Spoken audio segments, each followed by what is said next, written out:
Biggs, we are definitely not live on air right now, so if you said you wanted to tell me a deep, dark secret, go ahead and tell me real quick before I hit the go live button. Okay.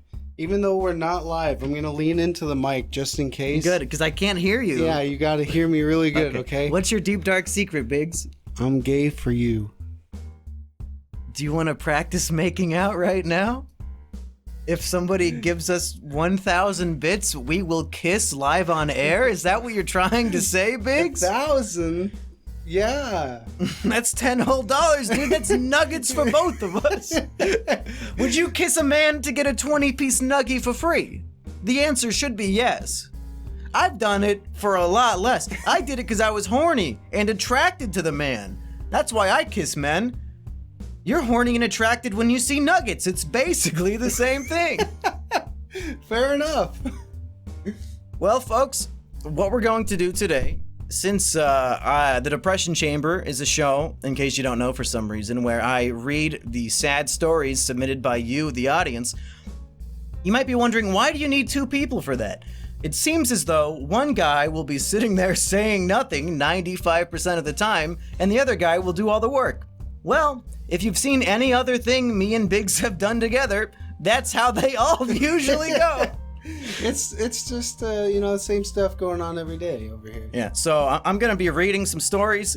Biggs's job will be, I will read the subject titles for all of these stories, and Biggs will be the honorable man who gets to choose. Chat. You get to choose which stories I read based on their titles. I thought you were gonna joke and say I have to read them. No. You can choose, and then also, Biggs will chime in with advice and thoughts as we read the stories, just like I usually do. We'll do it together, and also, since I can't have the chat on screen for this one, since we're both taking up the entire fucking frame, Biggs will be the voice of the chat. So, Biggs is about to get hashtag canceled.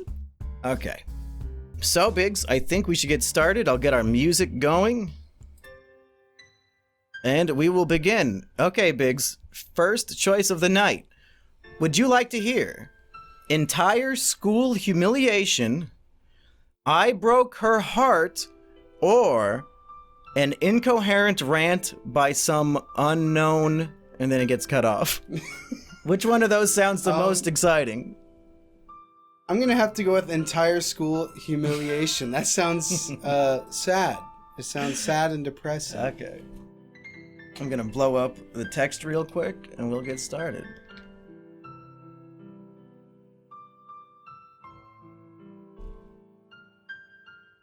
Yeah, maybe the suit jacket's a mistake because I'm already burning up. So am I. It's fucking hot. Well, you're wearing a 25-pound blanket. It's a 25-pound weighted blanket. And also this blanket that's on me. Yeah, but I have the AC cranked up, so hopefully we'll cool off soon. I'm just gonna take it off. Sorry if when I move the mic it makes a bunch of noise.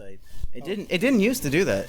Yeah, people get really mad when you do that. Oh yeah, it looks like it's still doing it pretty bad. It's peaking so bad. Okay, I'm just gonna put it in one position and leave it there. Sorry, folks, I'm so sorry. Bruh, it's Huge's. No, his name's Biggs. I think he just meant Hugh. Oh. Humongous. Humongous what? Folks, I don't think that was very funny. Yeah, it was just rude. Would you rather have a mommy dom GF or a tomboy GF?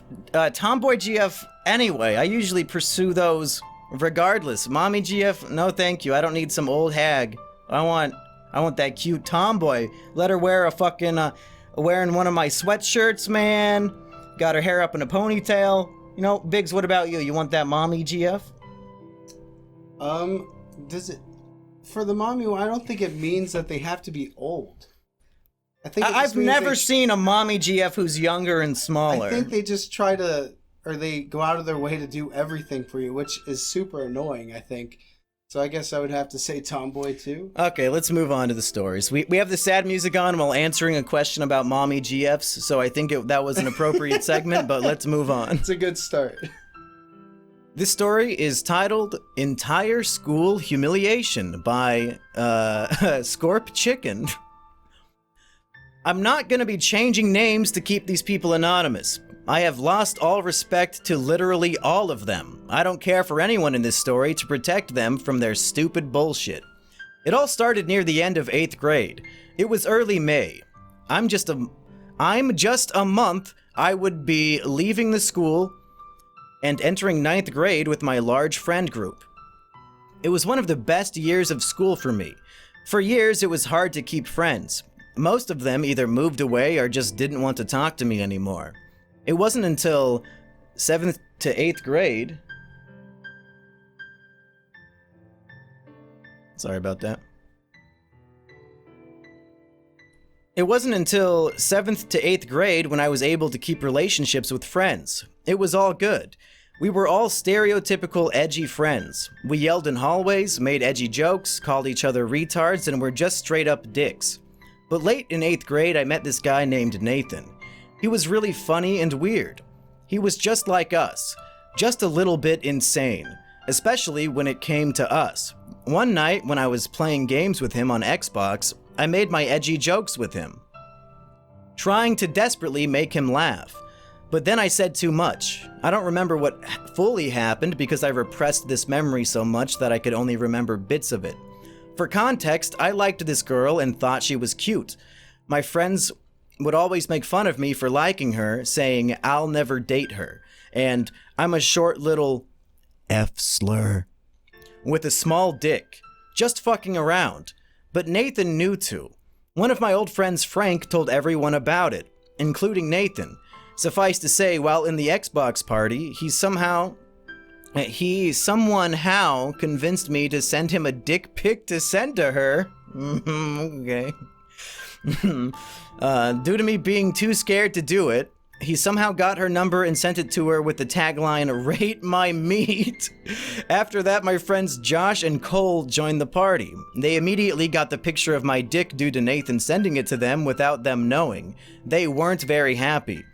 Cole going as far as saying, "That is one tiny dick." When I went to bed that night, I felt something I never felt in such a long time: regret and guilt. The next at school, everything seemed fine. No one looked at me funny, nor even paid attention to me and my friends being jackasses. It wasn't until 3rd period when I sat down next to my friend Jeff when he said, "Did you send a dick pic to Ange?" I felt like complete shit the minute he said that. I asked on how he got it, and he said that Nathan showed it to all of his friends while he was in Spanish class.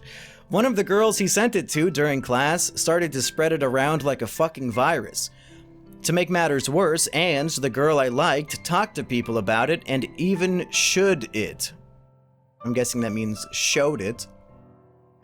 One of my friends even said she went into the bathroom in gym class and didn't come out because everyone in her class was talking about it to her. Let's just say she was not happy with me. I don't know how to feel, everyone knew about it. To the point that people would look at me and laugh, or ask, "There's no way to actual did that." People, you can proofread these before you hit send. I don't know if you know that. I was sad and angry, but I shunned all of emotions during that movement. Even one of the teachers knew about it. She asked if I wanted to talk about it.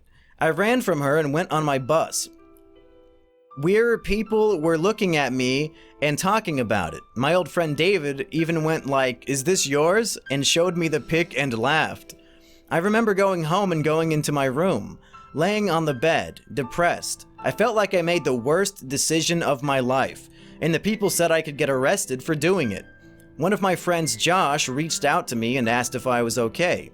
I said I wanted to kill myself due to people finding my Insta and asked me about it. He told me to not worry about it and that everything would be fine. I listened to him and went to school the next day, hearing the same shit but worse. I was getting harassed every day about it, even Ange. My friends would not stop talking about it, especially Frank, the retarded cunt. It wasn't long for rumors to start. People saying the gay guy in my school, Billy, jacked off to it, and that Nathan still had it on his phone. I couldn't cry. I couldn't scream. Frank even said to use a razor to cut myself. It was clear people were seeing me as a pig. This even lasted for the beginning half of 9th grade, when one of the girls I meet for the first time was making fun of me for it. But now of days, it's pretty rare to hear about it at my school. It did fuck me up for the rest of 9th grade. I was really depressed, but now I got better supporting friends. And the last guy, Hao, said something about it next to me during lunch, got shocked that milk spilt all over him. When I spit it out all over him saying, "Bro, that was so funny," and still to this day Nathan has that dick pic on his phone due to him showing it to my friend Landon once on his phone. Thank you for reading this. I would like to remain anonymous. Well, Biggs, I'm not moving the mic due to extreme loudness, so please lean on in.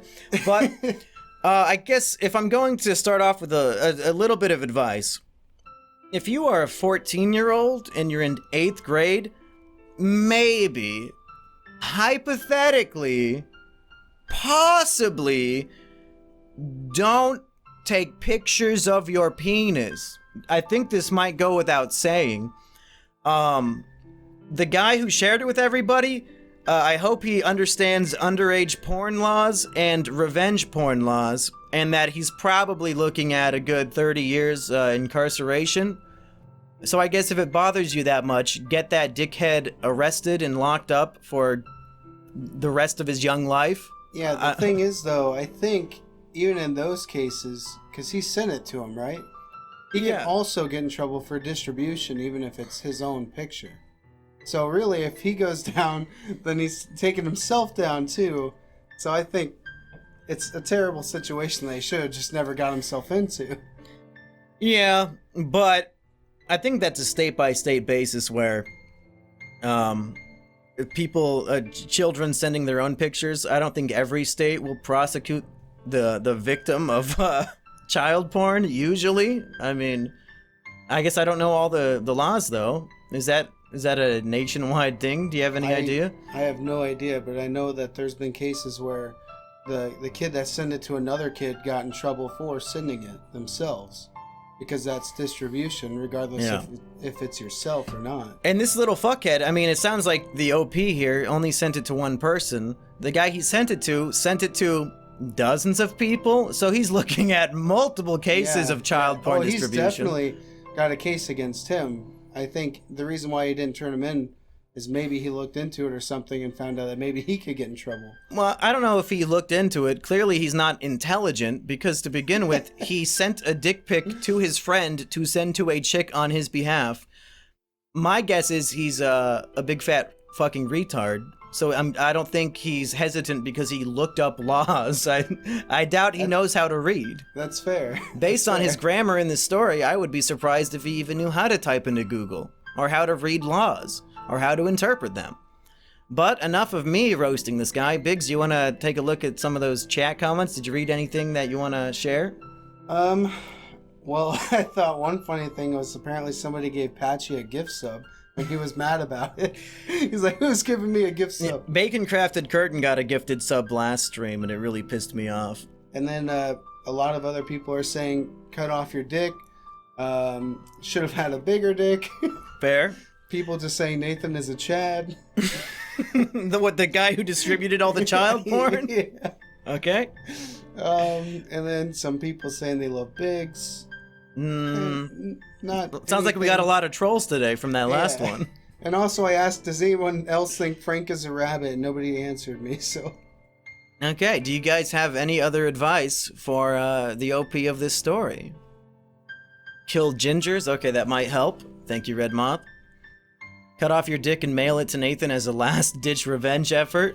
Okay. God, I wish that was me. Don't be retards.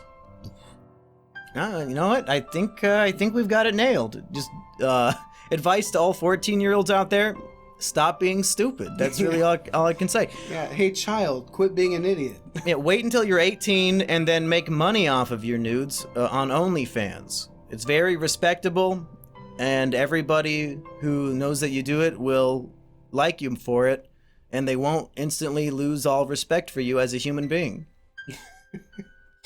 Fair enough. Do you think I'm being sarcastic, Biggs? Because that's very genuine what I just said. Well, you never say anything that's not genuine, so. Okay, which story do you want to hear next, Biggs? How I fell in love with a domestic terrorist / school shooter? women, jail, death, and drugs, or there's nothing left. There's some good choices today. Oh man, I have to choose one of those? Yeah. Oh. And lean up close to the mic to do it. Because I can't move it because it's loud as fuck. Something's drawing me to there's nothing left. Okay, let's do it. It just sounds like a broken person sent this in. It's even in an all lowercase. It didn't even capitalize. Well, this is a short story, so maybe you can have a second pick after this.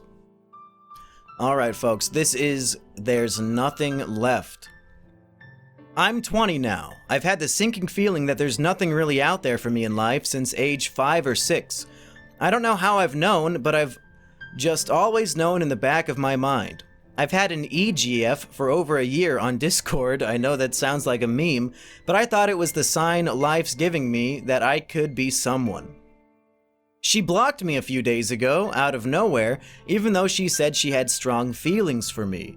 I feel like now this is life telling me that even if I find someone who cares about me, I'll never be able to actually be loved. I've been snorting cocaine and drinking vodka for the past few weeks. I know a person that's been selling guns occasionally. I've thought about ending my life before, but I didn't have the courage before. I think the next time I know he's selling firearms, I'll get him to buy some ammo with it and finally go through with it. I feel like since society tries to keep everyone alive as best as they can, despite prenatal diseases and such, and natural selection has been tampered with. I feel like some people weren't meant to be born, and that's where the source of their problems come from. I feel like I'm one of those people. I'm drunk as hell. Bye. And that is There's Nothing Left. Well, not a whole lot to go off of. I guess their admission is that since the age of 5, they felt like life was empty and hopeless, so that's a pretty young age to already no longer want to live. And if getting blocked by your Discord GF is the final nail in your coffin, I don't know if there's much else for you in life. I mean, Yeah. Biggs, what do you think? And wait. Oh, it's not. Okay, oh, we Just did slap it. it. We did it. We moved the mic. Oh man. 5 or 6, that's pretty rough to, like, I don't know this situation. At what age did you start wanting to kill yourself? It wasn't as early as 5, was it? I didn't even know what life was at 5. I was too busy doing stupid kid stuff. I guess that didn't really sink in until maybe like 6th grade or something. Then it was like, So like age 11? I was like, man, you know, maybe life isn't so great. Maybe it's not all sunshine and rainbows, but I don't know, like completely just going to the dumps after somebody you've never met in person dumps you. It's really sad. I think it's just a sign that he was already so broken that Yeah. he was looking for any excuse to just end his life. And honestly, losing your Discord GF, I don't think is a valid reason. If you put that in your suicide note, your friends and family will probably go to the funeral laughing and chuckling. You want to at least make them sad by having a valid reason to do it. Yeah. So I guess my advice would be keep snorting coke and drinking vodka and wait until a true tragedy happens, and then people can respect the choice rather than meme on it like we're all about to. And wow, and I get called a sociopath. What? He gave us so little work off of. What am I supposed to say? No, look on the bright side. Stop doing drugs and drinking and go to the gym, bro. During COVID, go to the gym. Lawyer up, bro. At least reduce the drugs and alcohol. I don't know how excessive it is. Biggs. Have you snorted cocaine before? Yes. Doesn't cocaine make you want to live while you're high? No. Oh, well. Not if you pair it with drinking. Well, okay, cut out the drinking. Stick to the coke. Just do the illegal thing, basically, is what you're saying. This guy is 20, so Okay, the vodka's fair. just as illegal. I'm Biggs. sorry. I guess I missed that part. Yeah. And even if it's not coke, pursue legal or illegal substances that make you feel better. Maybe you're a magic mushrooms guy. Maybe that'll give you a new sense of life. I don't know. Maybe find a creative outlet that isn't just sitting in your room sad, drinking and doing cocaine and talking to girls on Discord. Yeah. And perhaps you might find some joy. Here's the best advice you'll ever get in your entire fucking life, and it might actually be if you kill yourself at 20. Delete Discord. Delete Discord. The only 4 syllables you need to know to solve depression. Literally nobody on Discord is a happy person. They're all pathetic and miserable because they sit on Discord all fucking day. The only friends they have are text on a Discord chat room. It's pathetic and sad. Try to make friends and bonds and connections with people who are not on Discord. The people who are happy in life are other places. You won't find them on Discord. You need to be around people who are not equally miserable, depressed, and suicidal. Biggs, you are on Discord every day. Have I said anything that is incorrect? No. No! Are there any happy people on that fucking On that app? note, though, you should join the Biggs Bixington Discord. It's pinned on my Twitter. People are posting their fucking Discord ads so people can add them. That's why you're in the depression chamber, fuckers. You're all pathetic and sad. Chat, what advice do you have for our cocaine fiend? We should have suicide booths like in Futurama, I agree. I don't know if they would still cost $0.25. I assume Futurama did not calculate inflation when they were making their TV show. Because suicide for $0.25 in the year 3000, that seems awfully cheap. Poop on the coke so it discourages you from snorting it. I don't think the coke is the problem here, Rejoinable. If anything, doing coke will inspire him to like, I'm high on coke, I want to enjoy things. Now I'm going to start binging a TV show, and then you can watch the show and have something to live for. Get rid of the cocaine, switch to snorting pixie sticks like they said. Does that get you high? I don't know, but it'll probably be better for you. Find, whether it's healthy or unhealthy, anything's going to be better for you than a gun to the temple. So whether it's a healthy or unhealthy addiction, just find some new addiction other than being sad on Discord and dedicate your life to that addiction. Whatever keeps you alive longer, gives you more chances to improve your life and live a life you enjoy, as opposed to being dead. Then you don't really have the opportunity to end up being happy.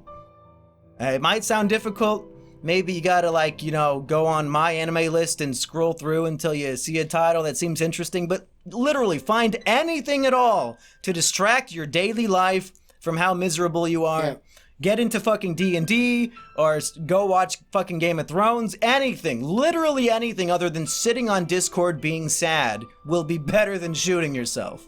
Yeah, being sad, I feel like the longer I go on and experience more things, being sad is just an easy cop-out.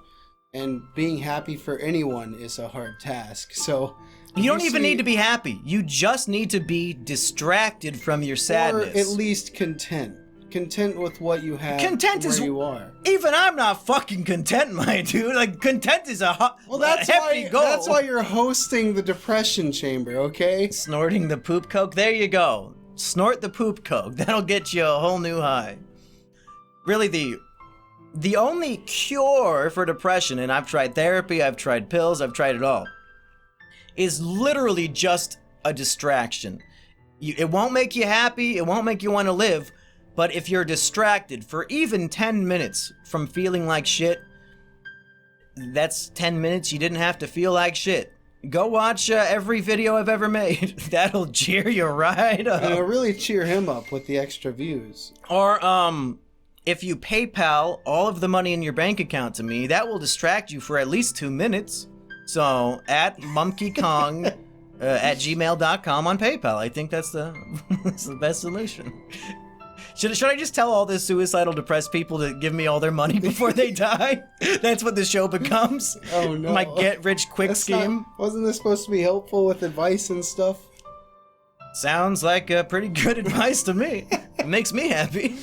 Well, I guess you're right there. All right, Biggs. You seemed interested in those other two stories, so do you want to hear women, jail, death, and drugs, or I fell in love with a domestic terrorist? I gotta find it. Which one, Biggs? Which one? We don't have all fucking day. Man. I guess we'll go. Wait. Oh my fucking god! First one. We'll go with that one. Yep. How I fell in love with a domestic terrorist? Yes. Okay. Wow, okay, I guess when I move it like that, it doesn't get loud. I fell in love with Biggs. Oh, I can see why you're depressed. These sound like Maury show titles. That's true. That's the whole point of this show. I'm the second coming of Jerry Springer and Maury all mixed into one. I wish I was Steve Wilkos, but I'll never be the Chad of daytime television. Just start throwing chairs on stream and you'll be close. Get the fuck up, bitch. You couldn't throw this recliner. Yeah, he's in a giant recliner. Yeah, fuck it. Steve! Get off my stage! Somebody clip that and submit it to Steve Wilkos on Twitter and say, we found your son. He has hair. Beautiful hair, I might add. Really beautiful hair. Gym shorts. Hey, it's fucking hot in here. Biggs is wearing gym shorts too, That's why when you stream, you're not supposed to stand up. Like I give a shit. I'd be embarrassed if my dick was hanging out and I stood up because I would get banned from Twitch. You'd be proud. You would just start another Twitch. You wouldn't care. I'm not proud of my flaccid dick. You think I'm hard reading hard these stories? No, these stories don't make me I hard. thought these turned you on. That's why you like doing this show. Dude, I told you that in confidence. What the fuck? You were confident? Oh, God, no. All my lies are catching up with me.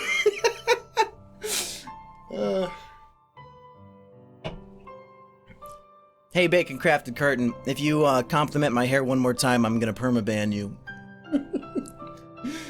Okay. Oh no, this one's very long. Great. Say hi to YouTube, everyone. No, I know, they can't see your chat on screen. Never mind, get cucked.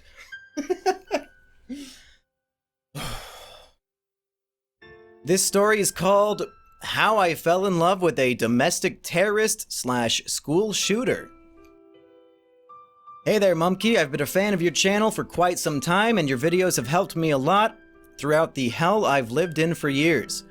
This is probably not the most pressing story you'll read, and it probably isn't the most interesting. That's a great way to start off your very long story, thank you.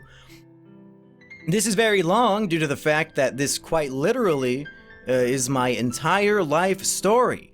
But this is about the time I fell in love with a suspected terrorist / school shooter.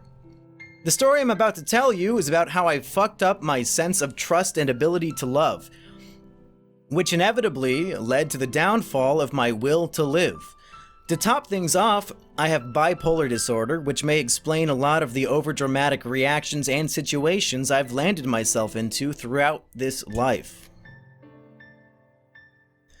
This may also explain some of the moral inconsistencies, most of which I probably won't notice despite reading this over at least 6 times before sending to you.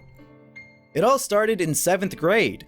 For context, I was your average run-of-the-mill, scrawny, nerdy, quiet emo kid from New Jersey. I was an edgy bastard that just about nobody liked, and I only had a few friends. 7th grade was especially hard for me considering I lost my only friend halfway through the year because I made fun of his pink guy suit that he wore to school, which resulted in him bawling his eyes out during gym class. Imagine, like, oh, I'm a Filthy Frank fan, I'm gonna wear the pink guy suit, and then somebody teases you for it and you fucking cry at school. Does that represent the majority of the Filthy Frank fan base, do you think? I hope not. I wouldn't be fucking surprised. Early on in the year, I started talking to this girl, I'm going to call her Lynn, that would soon be the greatest and worst thing that has ever happened to me. It sounds dramatic, but as you read, as you read, stupid English, hopefully you learn to agree. Me and her connected on many superficial levels. We liked the same type of music, memes, and YouTube channels, and we were both also physically attracted to one another. I didn't really like her at first, but soon grew attached to the fact that she stared at me in almost every class. I saw it in the corner of my eyes every time, but I acted like I didn't see her. After around 2 months of general flirting and spotty conversations, I decided that it would be a good idea for me to ask her out on a date. I was pressured to do so because her friends would always give hints that she likes me and that she needs a boyfriend right about now. On October 7th, 2016, I took it upon myself to write a big paragraph to her on Instagram about how much I liked her and thought that we'd be great together. Of course, she said yes and abruptly ended the conversation to tell her friends about the good news. This would mark the first of 5 times that I dated her, and this stage I consider the most shallow. We dated for around 3 weeks, which mainly consisted of me eating lunch with her dead silent while her and her friends tried to push me to talk. Even till this day, I consider if I actually had autism back then, or even if I still do. I even refused to hug her, which was the final nail in the coffin for our relationship. First relationship, which promptly ended peacefully the next day. I wasn't really affected by this, as I was very understanding and there wasn't much at stake back then. We didn't even stay friends, we just cowardly didn't talk to each other for quite some time. After around 2 months of me resuming my lonely life of being a nobody, I've noticed her staring at me again, and began dwelling on the possibility that she still liked me. During enrichment period for math class, her friends were joking around saying that she has the hops for me. I hope you meant the hots, but I don't know. In which I retardedly responded in a deep monotone voice, "I know she likes me. I see her staring at me every day and she acts like I don't notice." This was probably the most stupidly narcissistic thing I've said that year, and I still cringe at it from time to time. A couple periods later, I waved to her and told her friends that I wanted to date her. Her friend waddled back across the class and told her, in which she came back to me and said that she wanted to date me again too. Looking back at this was probably one of the most cowardly things I've ever done, and really shows how much of a fucking pussy I am when it comes to talking to girls. This also marked the start of our second relationship. This one lasted 2 days, despite me making a huge effort to talk to her and conversate during lunch. Alas, I was disappointed when her excuse was that her friend rushed her into this, but still I wasn't attached or obsessed yet, so I wasn't too affected by it. But it still affected me to a degree because I remember writing this emo rock ballad about the whole ordeal, in which I still have the lyrics for. Fast forward 3 months later, the same situation played out, except for it was last period and our relationship lasted for about 2 hours and ended on the same circumstances as last time. After that endeavor, I stopped liking her and moved on to other girls. In the summer of 2017, I had a nice girlfriend that wasn't a prude, but unfortunately had to end things short when it turned out that my former best friend had sex with her the day prior to him bragging about it to me. This was very sickening, and I broke up with that whore immediately, and I don't regret it at all. Once 8th grade started that year, I met a few of my lifelong best friends and things seemed great. I even had a crush on this girl that I thought was hot because she had big tits. I never took it anywhere because she was significantly taller than me and probably wouldn't consider even talking to me. But I still liked her anyways. Around halfway through the year, Lynn dropped out from her classes and began homeschooling herself because she was being bullied by these 3 douchebag boys in her cycle. Even till this day, I still hate them for what they pushed her into, as you eventually will read about. Around this time, me and Lynn began talking again, and we became really good friends. We would send each other memes and talk about our daily life, and we even acted like we didn't date each other a year prior. This was when I first started connecting to her on a personal level. She was the greatest friend I have ever had, and would still rather have kept it that way even until this day. At this time, she was also crushing on this transgender woman named Ben. I don't know if you're using the words correctly if her name was Ben. That she met on Facebook. She who I still despise and will gladly beat her to a pulp as revenge for ruining Lynn's life and subsequently my life. Fast forward to August 23rd, 2018. It seemed like a completely normal day until I looked at her Instagram and saw 4 strings of videos of her ranting about everyone bullying her and how she was in distress because that tranny son of a bitch broke up with her. I remember the videos vividly, specifically on how she wanted Ben to rot in hell for breaking her heart. Also, it would be good to note that she also brandished her grandparents' firearms in the video and had the intention of harming the individuals she ranted about in those videos. I messaged her about this and showed concern for her health, in which she replied an hour later that everything was fine and that she just needed to get things off her mind. A day later, the obvious would happen, and she got arrested for something along the lines of threats of domestic terrorism. I specifically remember that she was brought home from a sleepover at her friend's house because she had told me all about it a year later when she had inevitably caught feelings for me again. I was Snapchatting her up until she went into the police station. That's how much we were good friends at the time. I was worried sick about her. I cared about her a lot and she didn't want to see her in trouble. I was scared that she'll somehow find a way to get life in prison or an absurdly long punishment. After around 7 months of therapy, court sessions, and sleepless nights of me worrying about her, she finally texted me on Instagram explaining she is back, and was originally going to be back from therapy 2 months prior, but she overdosed the day she came back out of humility and regret. I don't know if you meant to say humility, but maybe. Maybe. I then promptly expressed my concerns and told her how much I was worried about her when she was gone. We stayed good friends for a couple months until she started dating Ben again. Hold on. I don't know if Ben... I'm guessing this transgender woman, Ben, might not be in the right mind if she starts dating the girl who threatened her life on Instagram, but you know what? Who can say? Who can say?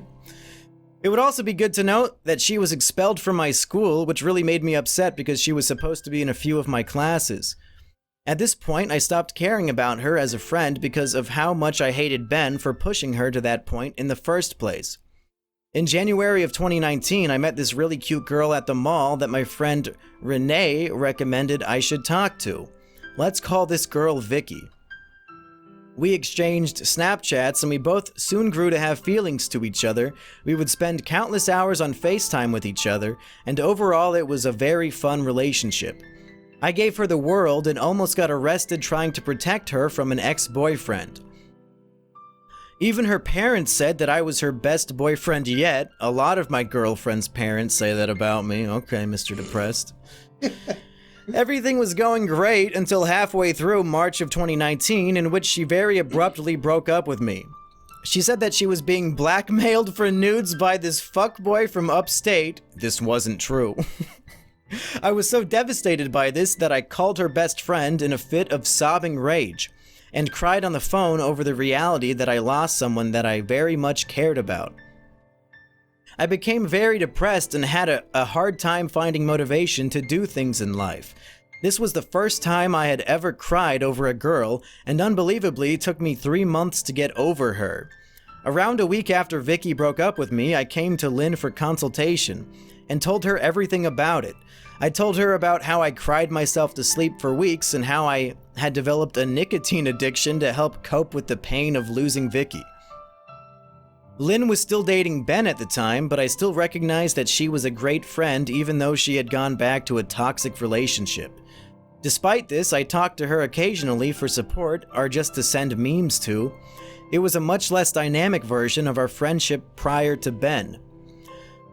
Fast forward to May 2019, I'm not going to reveal the specific date because it was Lynn's birthday. Everything seemed normal up until around 1:30 p.m. in which she posted on her Instagram story a video of her crying saying that she was sorry. For those that don't have the ability to use context clues, Ben had broken up with her and she wasn't taking it that well. Upon seeing this, I immediately swiped up and asked if she was okay.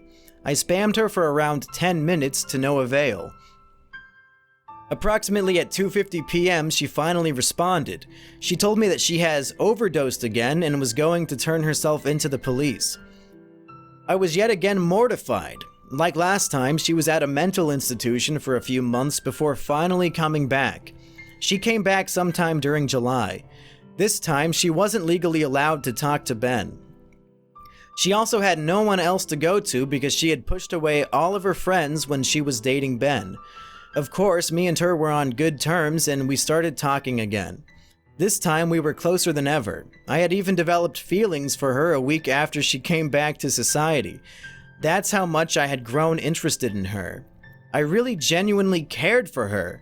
Whilst everyone else was judging her based on what she did in her past, I saw her for who I thought she really was. Around this time, I think you posted that video about how we as humans should be redeemable, in which it was a very relatable because someone I loved was seen as a horrible person by society.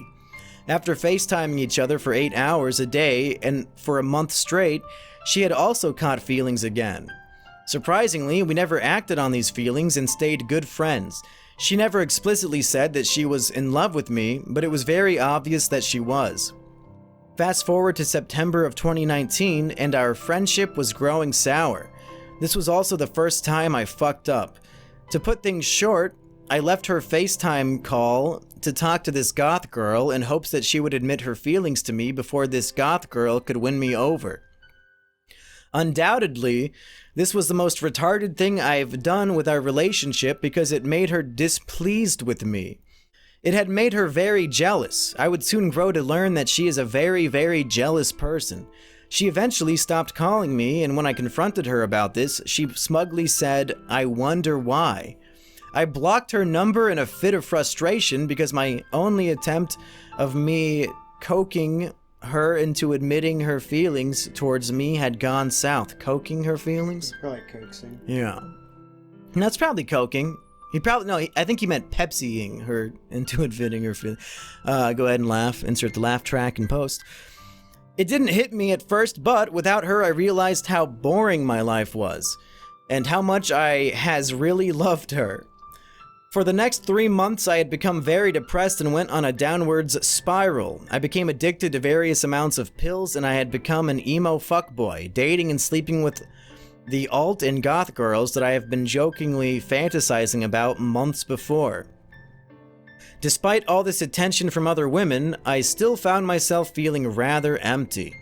Biggs, you got a tiny violin for that sentence, or you know? I wish I could play violin. Yeah, right.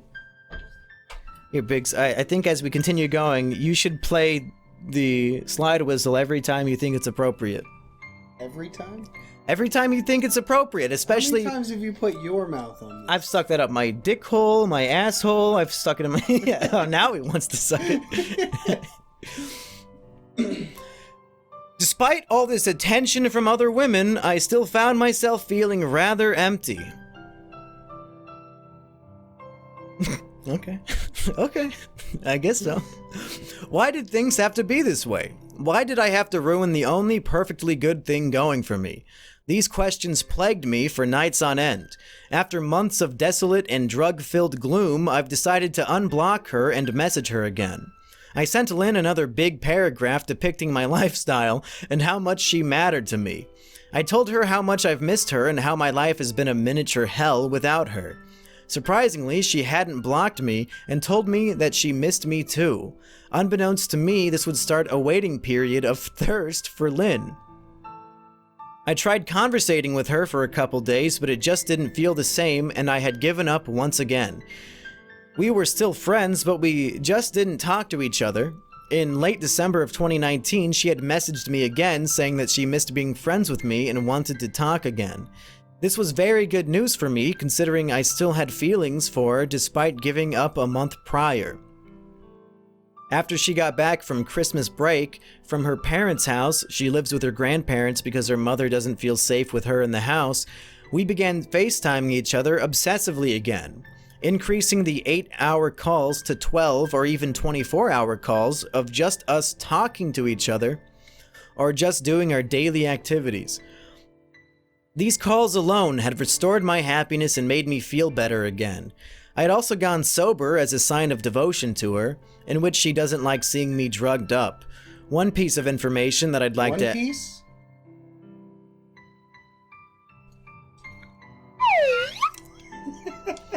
One piece of information that I'd like to add is that she made me block all other women that I talked to, even friends. This was what I was talking about when I said that she's a very jealous person. Hypocritically, when I showed concern over a 20-year-old that she was talking to, she said that he's just a friend. She was 15 and I feel like I'm being justified to be upset about. As you can see, everything besides that was fine. Life was perfect. Of course, I still had depression, but at least I had someone to help me cope through it, and I loved that. I felt at peace with the situation I was in. That was until the day that my life that had ruined my life. Why'd you slide whistle that? Ruined his life. Okay. February 9th, 2020. Everything was going great. I FaceTimed her before I went to school, and I called her again when I got home until 9 p.m. After she had gotten off... No, you don't... After she had gotten off, I had gotten ready to go to bed and settle down. Around 15 minutes later, I got a text from her that she doesn't want to be friends anymore. She said that she couldn't risk me potentially leaving her, like Ben did, and that she decided that she wanted to be an independent person. I pleaded for around 30 minutes in a fit of suicidal rage before ultimately giving up and telling her to rot in hell. I was understandably upset that the love of my life was leaving me. I then sat in my room and cut myself for 20 minutes straight before crying myself to sleep. She promptly blocked me afterwards, and I haven't spoken to her since. It has only been 3 months, and honestly, I don't think I can move on. Let me fucking blow the slide whistle for that shit. She broke my sense of trust in my ability to love. It hurts more and more every night. I can't trust another soul again, and that's just the harsh truth. I can't even love another person either. She's the only one that I want, and she's the only person I'd even accept for the rest of my life. And it's not that I even have a problem getting a girlfriend. At the time of writing this, I am talking to 13 different girls. We're sure. All of which think I'm the cutest person in the world. The problem is that I don't feel anything. Now that the main story is over, here is the curtain call. I plan on moving to California when I finish high school to escape this pain that she has cursed me with. I am fundamentally broken, and now that the only person I have truly ever loved has left, I have nothing else to do but hope she comes back. She broke my ability to love, and I cry for hours at night because of it. I still fucking love her. A lot of people tell me that she is toxic and that she doesn't deserve me, but I still love her and nothing can change that. My question for you, Mumkey. I can't move on, and this is seemingly the end of my love life, considering I plan on dying young. What should I do? If she were to ever come back, should I accept her despite this hell she put me through? Am I the bad guy in this situation? Thank you, Mumkey, for being there for me by making content that I thoroughly enjoy. It has helped me through a lot, and thank you for your time if you ever end up reading this. Let me say, I appreciate that you're a fan, but after the next 5 minutes, I don't think you're gonna be a fan anymore, buddy. Biggs, you were quiet for a lot of that, so I'll let you have the first word, but I have nothing but rage and disdain for every single word I just read. Wow. He feels like his love life is over and he wants to die young over that situation. I think anyone who clings on to somebody that makes them constantly feel like shit is doing it to themselves. You're almost deserving of it because you're causing it yourself. If you latch on to people like this who are just constantly pulling you down with them and doing terrible things to you, and you just constantly forgive them, you shouldn't expect anything else other than being sad about it. So... Hey, buddy. Buddy, listen close. I know you're not going to believe me, but just listen up. You are obsessing with a 15-year-old girl who has been in and out of mental institutions multiple times, while at the same time admitting you have 13 girls, some of which are alt, goth, sexy, big titty sluts who think you're hot shit. You might be the dumbest motherfucker who ever wrote into the depression chamber. Why? This 15-year-old pussy better be fucking nice, buddy. Why are you obsessed with the fucking freak? She's a freak of nature. My advice to anybody: if a girl you're talking to has ever spent a minute in a mental institution, even if she's visiting one of her family members who is there, don't date her. Never date her. For every girl who has spent time in a mental hospital, there are 10,000 girls who have not. Why? If society deems her as a fucking basket case, she's mentally unstable, so much so that she needs to be locked up, why the fuck is your life's dream to spend day and day with this fucking bitch?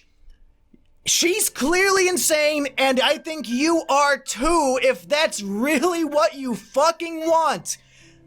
You can get those same good feelings from any of the other 13 girls you're talking to. You know why?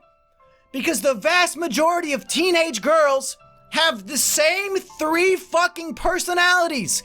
You don't even grow into a unique person until your mid-20s.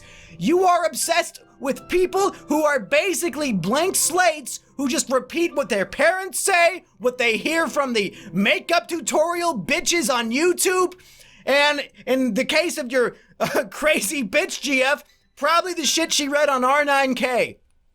These are not people worth obsessing your life over. That's the most sad, pathetic thing I've ever read, and instead of pity, I feel nothing but animosity and hatred for you for thinking this is a story I would ever want to fucking read. Go fuck all those bitches, enjoy being a teenager, move to California, or kill yourself. I really don't give a shit. I really don't. That's fair. But yeah, this guy aside, at its core, if anybody watching is for some reason just latched onto somebody that is so toxic that they're causing you nothing but pain constantly, get away from them. Stay away from them. They are not worth your time. They're just going to pull you down with them for the rest of your time knowing them. Like, there's no reason to latch onto somebody like that and think you can save them, because they don't want to be saved. They like the position they're in because they crave the sympathy and empathy that they get from everyone for constantly being in that state. Stay away from people like that. They are not worth your time. And also, you did not date this bitch 5 times. When you're in high school, you say, oh, we're dating now. Oh, 3 classes later, we're gonna break up. That does not count as dating somebody. You are so goddamn stupid. Get a little bit of life experience before you think you have anything to say about existence. And fuck off. What does the chat have to say, Biggs? You're the chat expert here. They're basically saying what we're saying, I think. They're calling him stupid. They're saying you have good ideas. They're asking if we talk from experience. Yes! How? Why do you think I have so much to say about this? I, of all people, have experience. I know what the fuck I'm talking about here. Somebody said they recommend Coke and vodka from the last story. Coke, yes. Vodka, maybe. Yeah. Is that it? I think so. I think everybody's pretty much saying, yeah, he's an idiot. Biggs, you're clearly horrible at picking stories. I'm getting titles, and that one was enthralling. Whole thing is on you. The whole thing.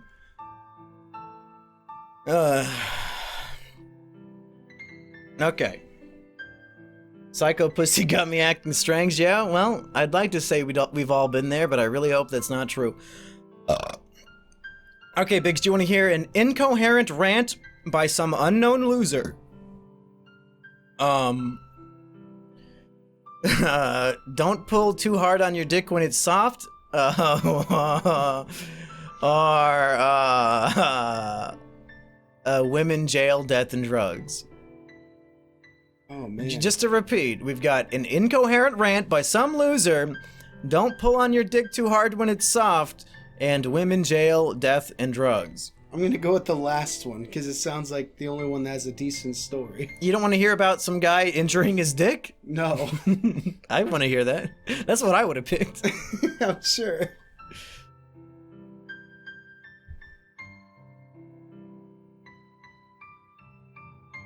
Somebody in chat is chanting, dick, dick, dick.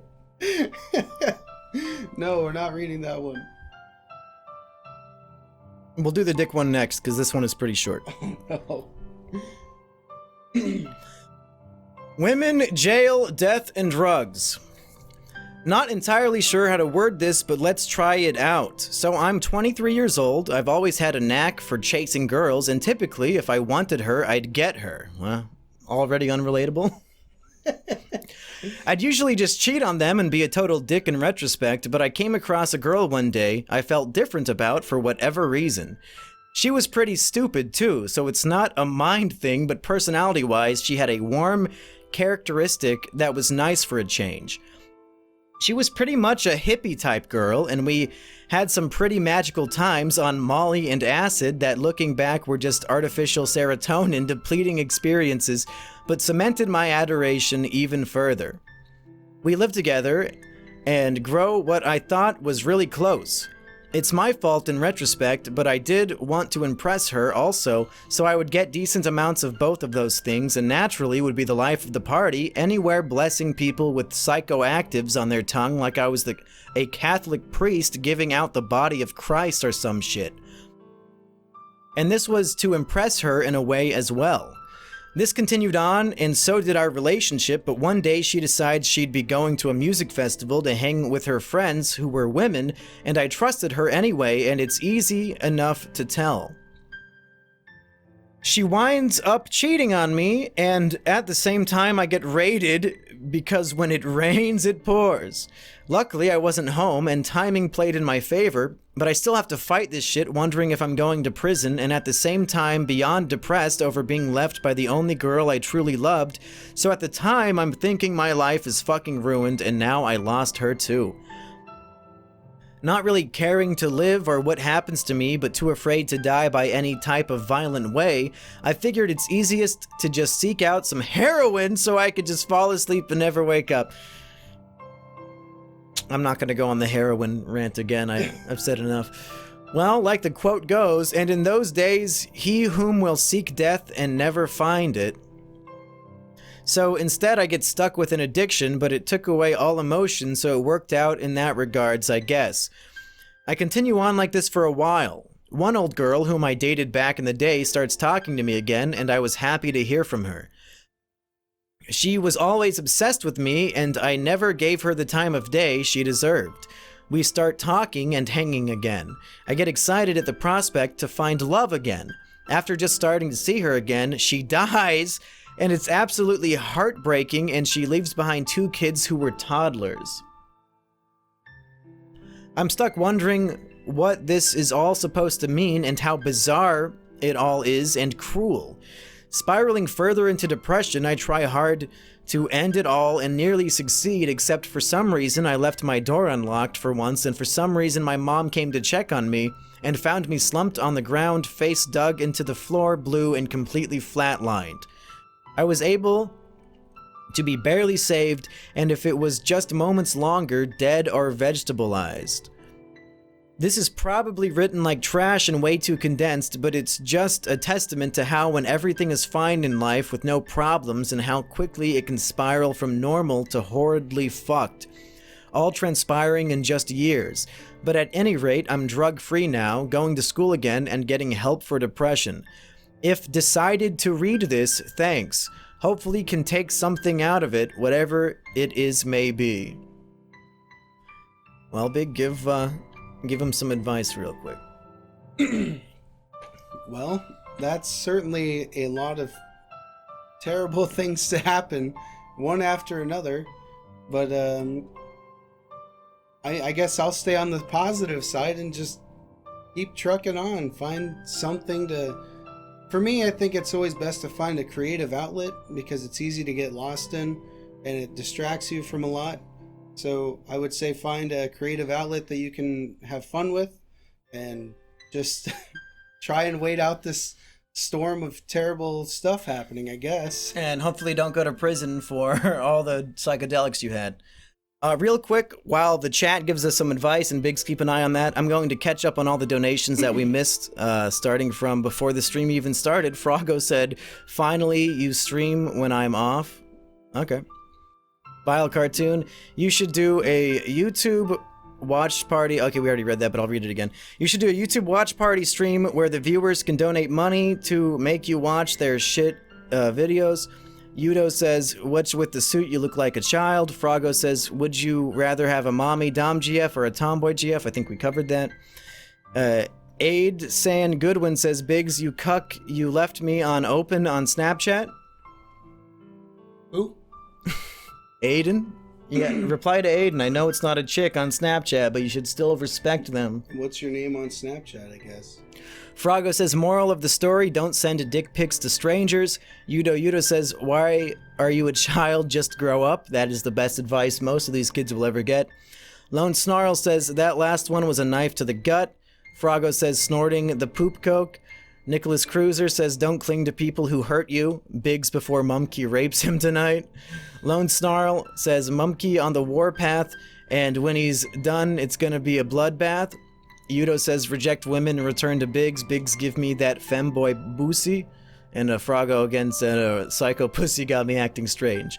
Biggs, what advice did the chat have for our heroin junkie who wants to do heroin? As soon as you told me to check chat to see what advice they have, I have dick, drugs, dick story, should have done meth, he's staying in school and avoiding drugs, dick, sex, drugs, and Rolling Rock. Big Dicky, Dick, more coke, Dick story time. Hey, Jake. Big's Trucking Emporium. Mumkey O'Hare looking fine. So basically the consensus is they want to hear the Dick story. I don't have any advice. Yeah. It sounds like get a really good lawyer because it seems as though you're going to get fucked pretty soon. And let's hear the penis story. I hope it's just a meme, because a lot of these are like funny titles and then it's like 2 lines that say, hey, Mumkey, fuck you. So I'm hoping it's one of those. Yeah, this one's really short. Okay. Don't pull too hard on your dick when it's soft. Hey, Mumk, please keep me anonymous. I don't know how I wouldn't do that. The email is called throwaway. So what the fuck was I gonna do? This may seem like a joke, but it's not. Also, sorry that this doesn't really fit in as a depression chamber story, but I had to share this so no one else makes the same mistake. Don't pull too hard on your dick when it's soft. That'll fuck it up. Biggs, do you concur? I concur. How did you lose your magic wand? Take that back. Okay, guys, you begged for it and you got it. So good advice. Yeah, good. That's what they said. I wish you would have gave us pasta. Thanks for Bacon Crafted Curtain says copy pasta on every single story. If he says it again, just fucking ban him, please. I can't ban him because it makes me look bad, but nobody else will. I'm so desperate for somebody to ban that fucker. Okay. Do you want to hear Toot's story? Do you know Toot, the tranny princess she likes to call herself? Oh, Tutor's Witch or whatever? Yeah, she submitted a story a few days ago. Is she in the chat? I haven't seen her tonight. I did earlier. I saw them earlier. But... Okay. What do you mean them? She's clearly a woman, Biggs. She posted an image on Twitter and she's a beautiful woman. I don't know why you're confused. If I was into trans women, I would date Toot. But I'm not, unfortunately. Toot, if you're here, we're gonna read your story. Although, oh yeah, there she is. She says I'm here. Okay, good. Princess Maria is her name. You sent it twice. I guess I'll go to the second one.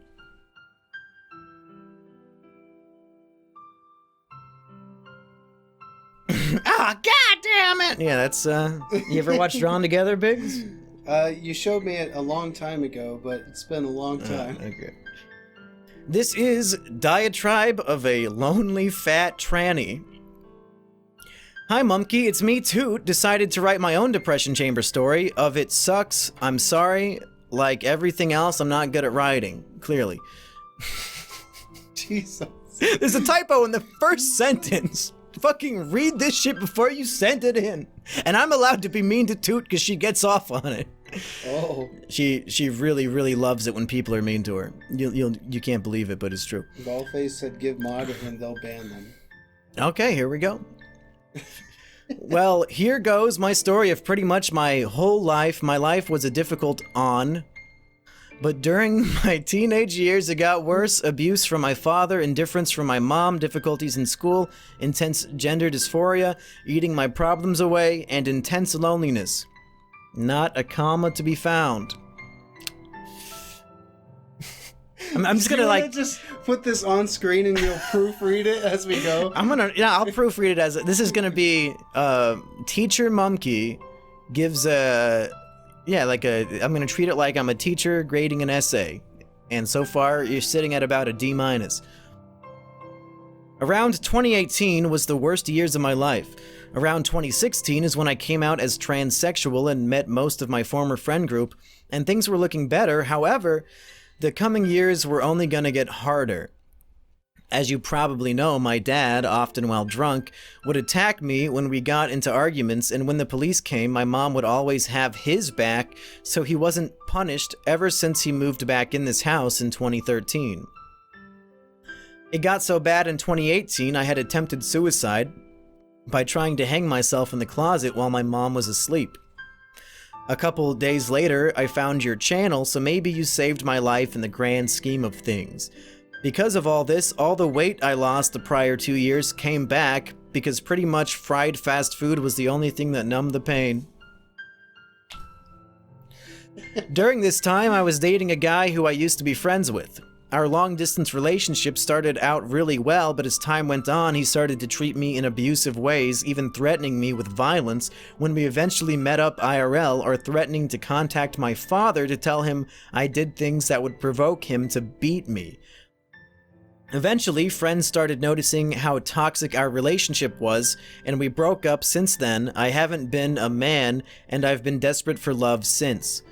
After a while, some people in my former friend group started going woke, and I started fights with a lot of them and lost many of them. Even my friends who had not gone woke, I ended up losing to my own stupidity and selfishness. I've gained some of them back recently, thankfully.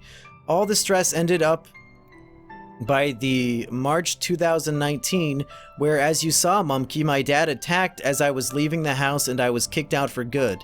No, he wasn't a Christian like many of your fans' abusive dads beating me for being a tranny. He was an alcoholic asshole who also beat my mom at times too. I ended up at a homeless shelter for 2 weeks until they placed me into a halfway home where I still live. While I still may not be living with an abuser anymore, and I've found a new group of friends, I'm still lonely and want nothing than to find a man who will actually love me. Without that, I've been filling that hole in my heart with fast food, potato chips, cookies, or whatever other things I could stuff my face with to fill the loveless void inside of me, only making me become more of a fat, ugly cow than I already was, only intensifying my dysphoria in the process. On top of this, I was sexually assaulted in Boston after seeing Asterios and Sarancha's live show in June after I missed the last train home, and was stranded, so there's that too. In a fucked up way, I may have actually enjoyed it being the only time I ever felt a man's touch. I don't where life will leave me in the future, or if I'll ever gain the courage to try to off myself again. Thanks for listening to my poorly written venting, Mumkey, and thanks for putting at least a little joy in my life with you and your videos. From Anonymous. You're just kidding, it doesn't say that. Well, I was not aware that Asterios Kokonos was directly responsible for you getting assaulted. That is horrendous. I guess we should start a hashtag about that. Biggs, I guess from one person who eats their feelings to another, what advice would you give Toot? Well, I have not successfully beaten it, so I don't have any advice for you. Maybe if you have advice for me.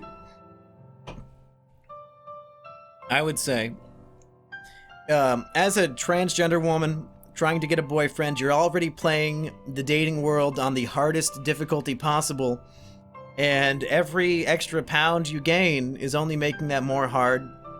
I know that eating fast food and junk food is a crutch, and you might depend on it emotionally. I know I do, and I know somebody else here does quite a bit, folks. I'm not gonna say who. But if your goal is to truly be loved, I'm not saying that overweight people can't find love. Look at me and Biggs, we're very happy together. But if you want it to be slightly easier as a trans woman, diet and exercise not only is great for your mental health, but will be great for your dating health too. And I know it's pointless for me to even say that, because the only way that change can happen is if you want to do it. No amount of advice, and it's clearly obvious advice because you admit that yourself in the story. But I really think that's like, if you want to improve your life, you can't just do it in a day. It takes a lot of baby steps. It could take years and years and years of self-improvement, and each day will be thankfully easier than the last.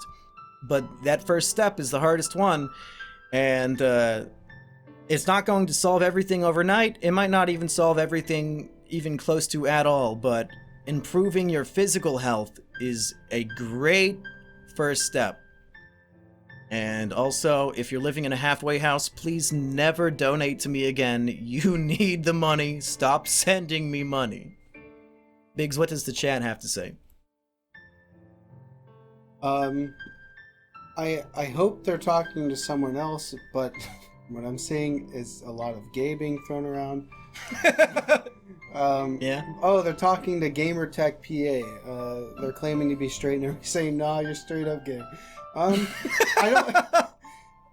Gamertech PA also said trans girls are hot AF though, so. Oh, maybe we just found you a boyfriend. And then somebody called them a homo right after. So, yeah, I don't know. There's not much coming from the chat as far as advice again. The chat's not very helpful with advice. That's why they are spamming hashtag Asterios Coke and Nose is over. Man, so much talk about cocaine tonight. Next story, just give me a hearty laugh at the darkest part. Okay. Is that what that said? I don't know. I'm gonna double check. Biggs, any last thoughts or ideas for Toot? I don't really know of much advice I could give for that situation. It's very clearly way out of the spectrum of stuff I've ever been through. So, well, you were also born with a penis. You're also overweight, and you also aspire to have tits. So I think you and Toot can relate on a lot of levels. There. And in, I think, 2018 or 19, I did a 24-hour live stream, and Florian Himsel joined me for portions of it.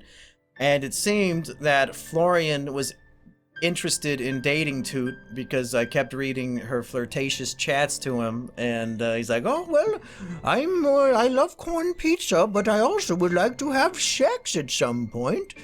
So, if Florian's a millionaire, maybe hook up with Florian, get those man hands all over you, and be fucking rich. And then who cares how much corn pizza you eat? Yeah, let's hook him up. That'd be a good, yeah. That'd be a happy ending. Two of my closest internet friends having sex on a big giant corn pizza together.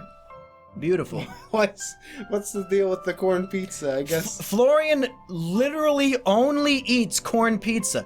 I didn't even know that was an option, but from his local pizza parlor, they have corn pizza on the menu, which is just pizza with fucking corn on it, and he says it's his favorite food, and he orders it every day. They had that here, right? Corn on pizza? Yes. For what purpose? It was Casey's Midwestern Pizza. It had corn, at least it had other stuff. It had pulled pork and pulled pork would be good. That would be else. Good. But it had corn on it. One of the things was black. Oh my God. Gamertech PA and Toot are giving each other their contact info in the chat. We found true love. We found true love. Corn on pizza is autistic? Thank you. Fucking thank you. Florian won't listen to me. And somebody came to corn pizza. Okay, let's keep going. Do you want to hear 13 years old depression chamber story? Oh man, I got a good feeling about that one. A broken future or death follows me. The last one sounds way too edgy. Do you want to hear what a 13-year-old has to say? Broken future sounds good. Okay.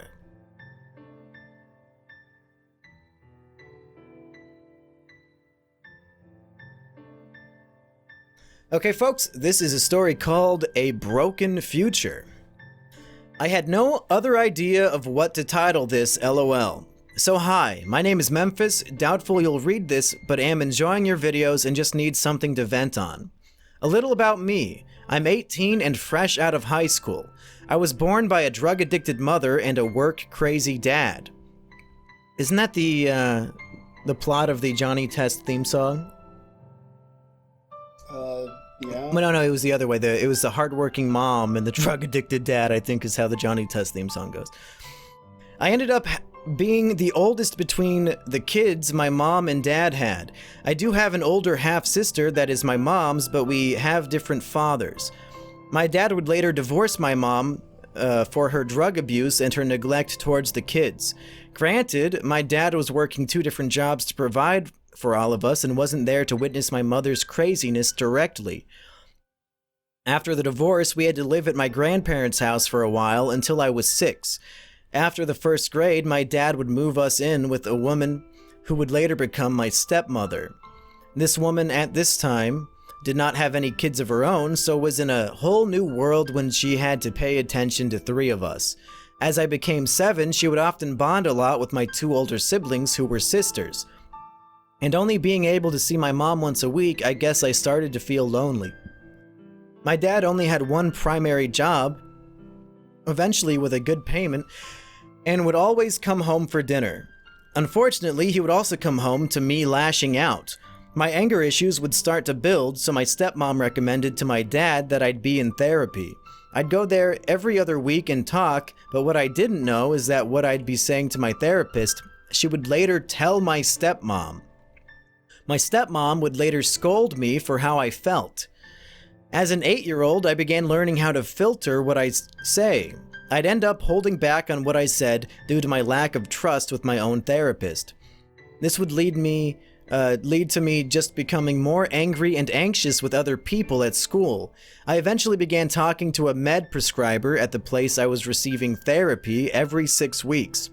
I was first on Prozac for the longest time. It seemed to have dulled my anger to the point where I didn't lash out, but the thoughts would still linger. Up until the 5th grade, I had also been a social mess. I only had one close friend, which I guess is all I really need, but everyone else would either cast me out or downright beat the shit out of me during recess. I one night had taken a knife from the kitchen and left it in my backpack. I took this knife to school with me as a 5th grader with no idea what I intended to do with it. I had my backpack in my cubby and would sneak the knife from there to my desk. Fortunately, I was seen with it by a classmate and I didn't do anything stupid with it, besides having taken it to school with me in the first place. I got expelled and would go back to that school as a 6th grader. During the first quarter of that year, however, my dad thought it'd be good for us to move to a new house with a new school, a clean slate. The original school had its 6th grade in the elementary school, but not the new one. I transitioned straight to middle school. I went through it pretty easy, I'd say, until 7th grade, where I had got my meds changed to Zoloft and Risperdal ever since that knife incident. I started having concentration issues that came from my ADHD, so I was prescribed Intuniv. All was well until I had this girlfriend in middle school dump me, and for some reason I can never handle rejection or abandonment well, so I then started thinking about suicide. A friend had figured out about this from the stuff I'd write about in English class not being what I'd usually write. I guess his hunch was right. it got me hospitalized for a few weeks. At this facility, I would watch TV and write in a journal and keep receiving my meds. I'd occasionally get to talk with someone, but otherwise there wasn't much treatment I'd get to go through. After 8th grade, I'd be out of therapy completely. 8th grade was a great year for me, and once I got into high school, I'd be going to football games as a saxophone player in the pep band. I'd gained a lot more friends and eventually got a girlfriend again. Unfortunately, it was the same girl that had broken up with me in 7th grade. We were together for a majority of the school year. I even lost my virginity to her. But weeks later were where I later learned she had cheated on me with someone who I thought was my friend. I just felt betrayed by those who were so close to me. I got so angry from it. It was angry enough to threaten their lives and others in my school. I started not giving a shit about what I was saying. I then got kicked out and hospitalized at the same facility I'd been to for my suicidal thoughts. I was going back to the same treatment that hadn't even fixed my suicidal thoughts, let alone my homicidal thoughts. At this point, I got back to going to a therapist every week. Fortunately, it was a new therapist who knew about confidentiality and non-disclosure agreements, or whatever they're called. I even started going to outpatient therapy appointments. It was in groups too, so I got to hear and relate to other people's stories. The regular therapist, however, was very talkative, and even when I got prescribed meds again, I couldn't hone in on what the fuck she was saying. Something about neurology which I was too stupid to comprehend. Regardless, I got into online school. I thought it'd be great, but it turned out to be the opposite. I'd start slacking and fell off completely. My anger would get the best of me, and when I communicated this to my therapist, she recommended me to a ranch of sorts, where people would use horses as a way of establishing relationships and empathy. You got something? They actually say it next. Basically, I got Dr. Phil. There's a whole joke about Dr. Phil sending kids to the ranch. So it's like anytime a kid has some mild problems, like, to the ranch! Get out of here. Basically, I got Dr. Phil'd. The ranch was great, however. I started volunteering there after I had done good as a student. It ended up evolving into a job where I'd help with barn work and taking care of these horses. At the end of the day, I was happy and getting paid good money. But with the problem arising with my online school, I left to go to an actual school. But that meant I couldn't really go to this horse farm I liked so much, so I ended up having to leave. I'd attend this school as a junior, and the best part, the school was so small. It was so easy. My entire junior class was 27 people. I became known throughout this school very quickly, however. Some kid tried picking a fight with me and said if we didn't throw hand, I was a pussy. I'm sure by just that sentence you can already tell this guy was juuling hard in the bathrooms, which is what he often did. He thought he could pull me into his jewel room and fuck me up, but I ended up letting out all my rage on him and broke his nose by driving his head into the bathroom floor. It didn't seem like anyone at school liked him because I got nothing but praise for doing what I did. Other than that, my junior year went great, besides getting rejected by girls all the time. Though I was a lot better at handling it, I still got sick and tired of being a fucking pussy and decided to hit the bench and weights that following summer. I started running and working out. I showed up senior year feeling a lot better about myself and even joined a soccer team. Unfortunately, there were only a small few of other people willing to join, but not enough, so we couldn't make it. Still though, being recognized for joining got me talking to this one girl I liked for a while, and we ended up going out in November. 2 months later though, my mom died of a heroin overdose, and as of 2 weeks ago, I had broken up with this girlfriend. Not a whole lot about that, just your standard drifting apart kind of breakup. Now, me and my mom never got along. She was always neglectful, and I always wished that she'd be just that, a mom. My stepmom always casted me out, and I never exactly had someone to fill in that role for me. All I had was a dad who only sees the world in a less pathological sense. He didn't like showing feeling, so it's never easy to talk to him. But I have been in therapy since I was 7. I can only communicate through emotions. I just wish my mother would have understood what she was doing to me all these years. I get addiction is a terrible affliction and can ruin lives and relationships. I've learned that, but all my life I've been trying to get through with answers, but right now I'm out of them. I graduated this year during the virus. Now I'm not saying that's a big deal, but going back to online school because of the virus wasn't easy, especially since I've been behind on shit from when I'd get expelled. I originally didn't think I'd graduate and would get depressed from it. Now I'm graduated and have no idea what the fuck I'm doing. The virus fucked up my endeavors of being a pilot. The flight school I was going to lost its partnership with the college I was going through to receive my piloting skills, so I'm back to square one. My dad recommended I get into the butchering business because he thinks it will help with our farm. I do agree, and it's also in good demand and can be a good idea for the area I live in. But I needed a job, so I got one at my local grocery store. It's small, but I got to be a part of the meat department. I keep thinking I'll be learning something here, but I'm not being trained.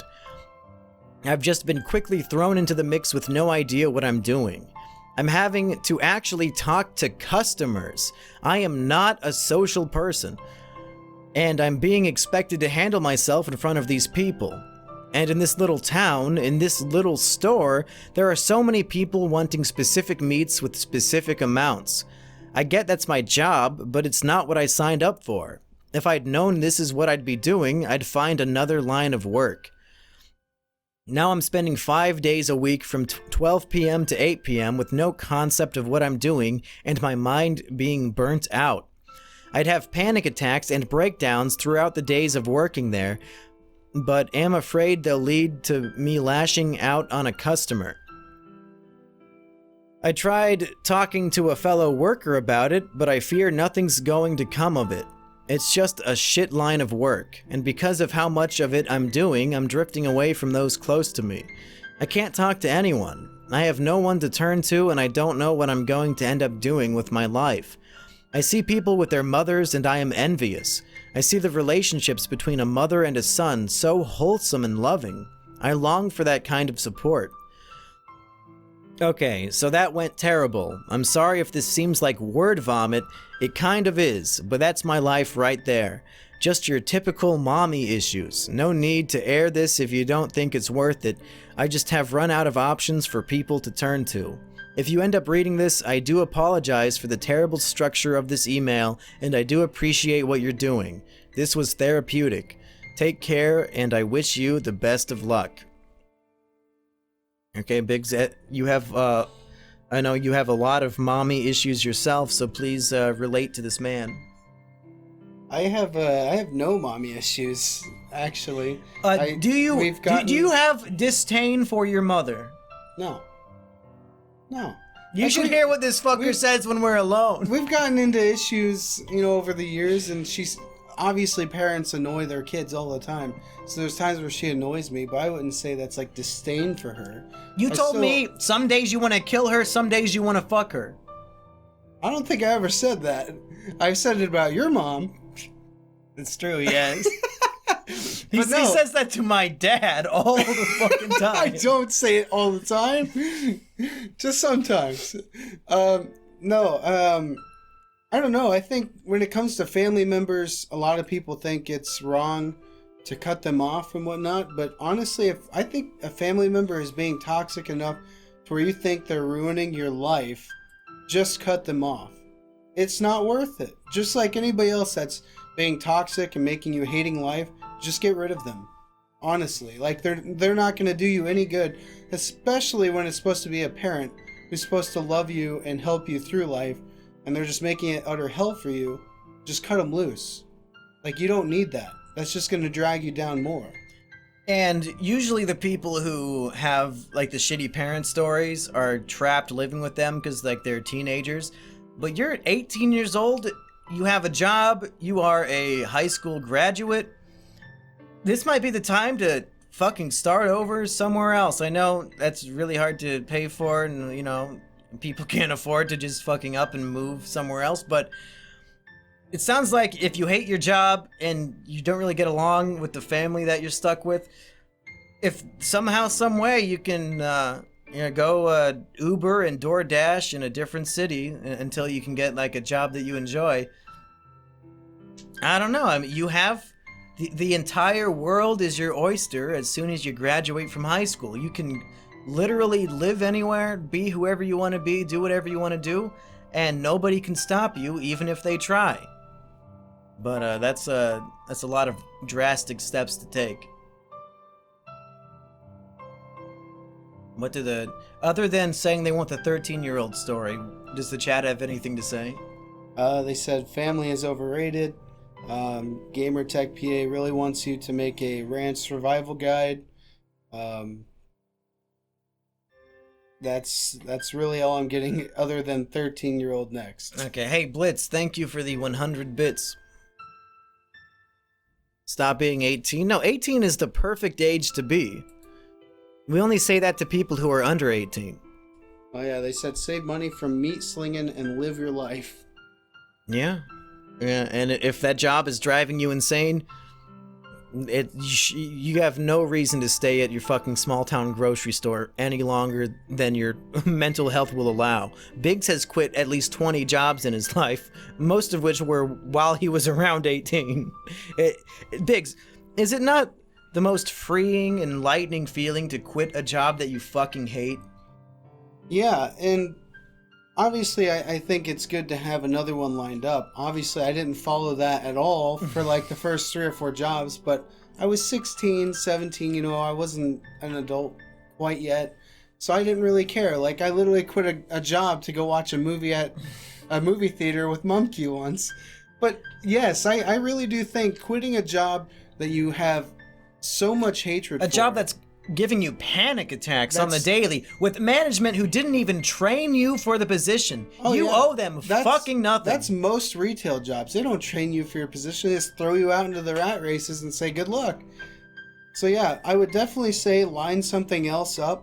That way you're not just, you know, out of money and all that. But yeah, find another job and just quit and you're going to feel a lot better. Especially if you can also move out.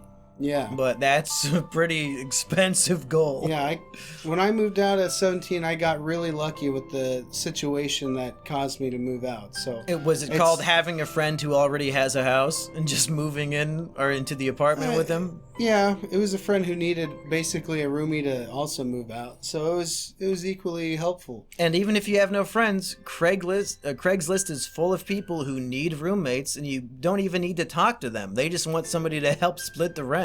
Yeah. Well, whatever. Yeah, that's the best advice I have. Okay, let's go to the 13-year-old who submitted a story. This one looks like it's kind of long. Interesting. This story is called 13 Years Old Depression Chamber Story Please Do Not Overlook. Hello, Mumkey. I'm 13 years old. I'm not sure if I have depression, and I often think I'm faking it for attention even though I told literally nobody about it. I feel as though I'm a retarded edgelord being depressed because it's quirky and cool. I've taken many online tests, and 100% of the time it says I have some type of depression. I'm still too scared to tell my parents to bring me to a therapist to get a diagnosis because I don't want to burden them with the realization that their youngest child has a mental illness that can end in suicide. I'm not sure if I'll still be alive when I'm in high school. I might commit suicide before that happens. Well, that's enough rambling. I should get to my story. My story starts when I was in 6th grade, 2018 to 2019. That's wild to fucking read. 6th grader in 2019. Fuck. Don't actually fuck, Biggs. That's not what I meant. I know. Not caught. Okay, good. I just entered middle school and I was nervous yet excited. Skip to around October, November of the year, I did something I wish I never did. In 6th grade, I was like a huge douchebag. I ended up pantsing a kid in the locker rooms as a joke. Of course, that kid didn't think it was funny. He ended up telling a teacher, and the teacher told me that I had to admit what I did to my parents and get a signature because I would probably be suspended. As someone who valued my parents' approval greatly, this week was literally the most stressful week of my entire life. Oh man, he's got a rough... He's gonna get detention, dude. What if that's the climax of the story? He has detention. I'm writing this from the detention room, and I've never been more depressed. My only options are to tell my parents and for them to be disappointed in me, or somehow fake a signature and hope I don't get a punishment. Definitely don't fucking do the second option. Well, I've done that before. You fake signatures? Oh, all the time. Stupid. I gotten out of so much stuff because I could just fake my mom's signature. Of course, my fear got the better of me, and I decided to risk everything and fake the signature. Because when you get caught doing that, then it just gets 10 times worse for you. That's why you don't get caught. Well, let's see if he gets caught. My gym teacher bought the signature for about 3 days, but the teacher later emailed my parents about the situation, which made them aware of my retarded decisions. Yeah, what the fuck did you think would happen, dude? You're not Biggs, you can't get away with that shit. Our school was dumb, and they didn't email the teachers. They just like, oh, they signed this piece of paper. I'm sure they know about it.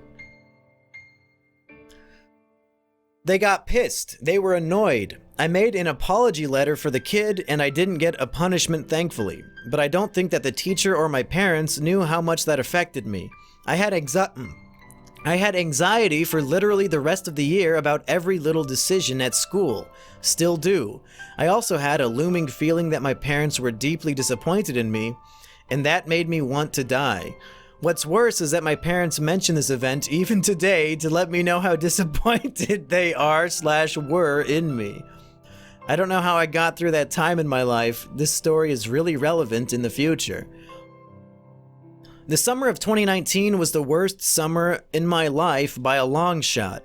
My family made a trip to Florida to visit Universal Studios and Disney World.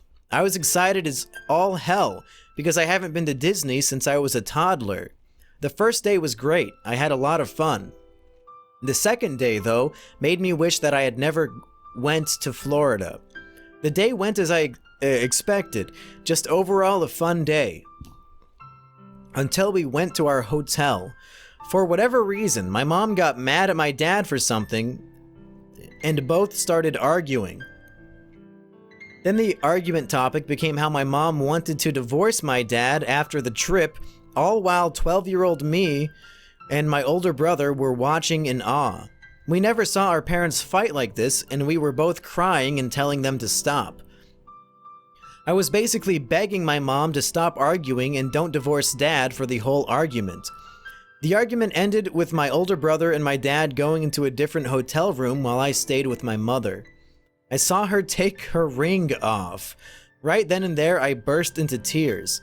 That small action of my mom taking her ring off was so emotional for me. For the rest of the trip, I just wanted to go home.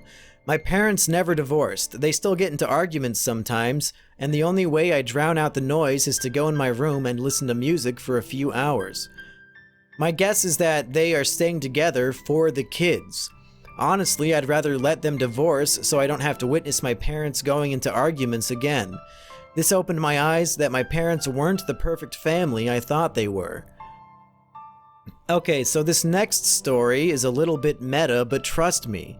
This takes place in 7th grade, January 2019 to 2020. I turned 13 and I discovered TV Filthy Frank. That's the second time a cringy 13-year-old has mentioned Filthy Frank tonight, Biggs. Filthy Frank has a song in his album titled Help. The song was 100% satirical too. I wanted to play it on my ukulele. In my school, we have iPads used for schoolwork, but everyone just uses it to watch YouTube and stuff. All I really did was copy the lyrics to my iPad. It turns out the school has some sort of flagging bot that flags words that could be problematic. Well, the lyrics mention suicide and self-harm, so of course the bot flagged it. I was in the middle of gym class when one of the teachers said the guidance counselor wants to see me. Remember when you got called up to the guidance counselor in high school and you were like, what the fuck? What did I do? I was just confused as you. Well, when I went there, it turns out that the guidance counselor thought I typed that out and I wanted to kill myself. I wasn't depressed at this time, and even if I was not ready to tell anyone about it yet. So I spent like 30 minutes trying to explain that I wasn't depressed and it was just an edgy song I thought was funny. Turns out, she didn't see it that way and ended up calling my parents. What's worse is that she made me explain the situation on the phone to my parents. I was surprised that my parents could even hear me behind the sobbing of my tears. I knew they wouldn't understand the truth. They never understand the situation. I actually mentioned that my parents would get the wrong idea if she called them, but that bitch just said shit like, they will understand. Like, no bitch, you never met my parents. What if hypothetically they were physically abusive or some shit? After the call, she asked me if I wanted to stay in her office or go to class. Obviously, I picked class because I didn't want to spend another second with her. The next period was math, and thank God there was a substitute. Math was my favorite teacher, and I don't want that teacher to witness the state I was in. After like 10 minutes in the class, I literally couldn't hold back my tears, so I told the substitute if I could go to the bathroom. In that bathroom, I had my first and only mental breakdown. I was literally crying and softly screaming. There were a few people I knew that comforted me. I doubt anyone who was comforting me is watching this, but if you are, thank you so much. After my body was out of tears, I washed my face and went back to class to work for a bit. I only told like 5 people what just happened to me, but by 4th period, some of my friends heard what happened to me, and I just used the situation for joke potential. I remember texting something along the lines of, "Oh, you heard? Yeah, I had a mental breakdown, lol." When I went home, I was half expecting my parents to think I'm depressed and bring me to therapy or something. Turns out they just used it as a reason to lecture me. The song had a few swears in it, and they said stuff like, "You shouldn't say words like that." It's like they were more concerned with my language more than how in the song it said I wanted to kill myself. They told me how disappointed they were in me, how embarrassed they were. The next day, my mom said she barely slept that night. This triggered my first feelings of depression. Kind of ironic, this counselor's attempt to help me just made me feel worse. The symptoms I was feeling was extreme feelings of guilt, numbness, and the feeling that I let people around me down. I also realized my parents were disappointed in me back when I pantsed a kid in 6th grade, which didn't help. I thought I was just feeling down, but I didn't feel sad. I felt numb. I started worrying when quarantine made these feelings significantly worse. Quarantine did not help me. I had no way to distract myself from my depression, and soon I started having suicidal thoughts. I started fantasizing about a car crash which ends my life. If I died, I wouldn't need to endure this numbness. The truth is, when I sleep, I feel very relaxed. The feeling of unconsciousness feels addicting to me. It feels like I'm dead, and it's so calming. I get away from my pain in life just to take a break. If I killed myself, I could feel this feeling forever, but in a more extreme way. I already feel fatigued and tired all the time too. It wouldn't be too hard for me to somehow kill myself. And that's where I am now. I also dabbled in self-harm. I would get a pencil that's sharp enough to hurt but weak enough to not draw blood. I wouldn't self-harm on my wrists because that'd look too obvious. I'm not going to admit where I self-harm because it's something I feel very uncomfortable talking about. Hurting myself just makes me feel like I served my punishment for something, so my thoughts don't hurt as much. Thank you so much for reading this. I needed to let some pain out. I may make another entry when I'm in 8th grade or high school if I'm still alive by then. Oh my god. Okay.